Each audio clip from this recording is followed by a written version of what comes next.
Acts 18. After this, Paul left Athens and went to Corinth. There he met a Jew named Aquila, a native of Pontus, who had recently come from Italy with his wife Priscilla, because Claudius had ordered all Jews to leave Rome. Paul went to see them, and because he was a tent maker as they were, he stayed and worked with them. Every Sabbath he reasoned in the synagogue, trying to persuade Jews and Greeks. When Silas and Timothy came from Macedonia, Paul devoted himself exclusively to preaching, testifying to the Jews that Jesus was the Messiah. But when they opposed Paul and became abusive, he shook out his clothes in protest and said to them, "Your blood be on your own heads.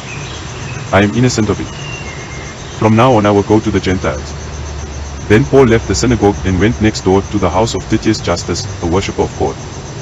Crispus, the synagogue leader, and his entire household believed in the Lord, and many of the Corinthians who heard Paul believed and were baptized.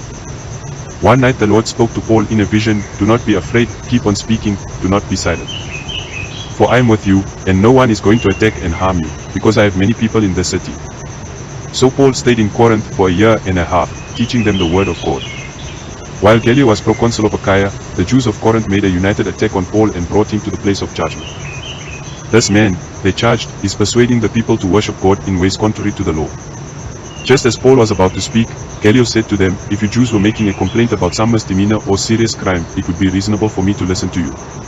But since it involves questions about words and names and your own law, settle the matter yourselves. I will not be a judge of such things." So he drove them off. Then the crowd turned on Sosthenes the synagogue leader and beat him in front of the proconsul, and Gallio showed no concern whatever. Paul stayed on in Corinth for some time. Then he left the brothers and sisters and sailed for Syria, accompanied by Priscilla and Aquila. Before he sailed, he had his hair cut off at Cenchreae because of a vow he had taken. They arrived at Ephesus, where Paul left Priscilla and Aquila. He himself went into the synagogue and reasoned with the Jews. When they asked him to spend more time with them, he declined. But as he left, he promised, "I will come back if it is God's will."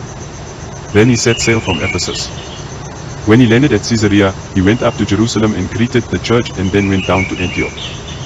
After spending some time in Antioch, Paul set out from there and traveled from place to place throughout the region of Galatia and Phrygia, strengthening all the disciples. Meanwhile a Jew named Apollos, a native of Alexandria, came to Ephesus. He was a learned man, with a thorough knowledge of the scriptures. He had been instructed in the way of the Lord, and he spoke with great fervor and taught about Jesus accurately, though he knew only the baptism of John. He began to speak boldly in the synagogue. When Priscilla and Aquila heard him, they invited him to their home and explained to him the way of God more adequately. When Apollos wanted to go to Achaia, the brothers and sisters encouraged him and wrote to the disciples there to welcome him. When he arrived, he was a great help to those who by grace had believed. For he vigorously refuted his Jewish opponents in public debate, proving from the scriptures that Jesus was the Messiah.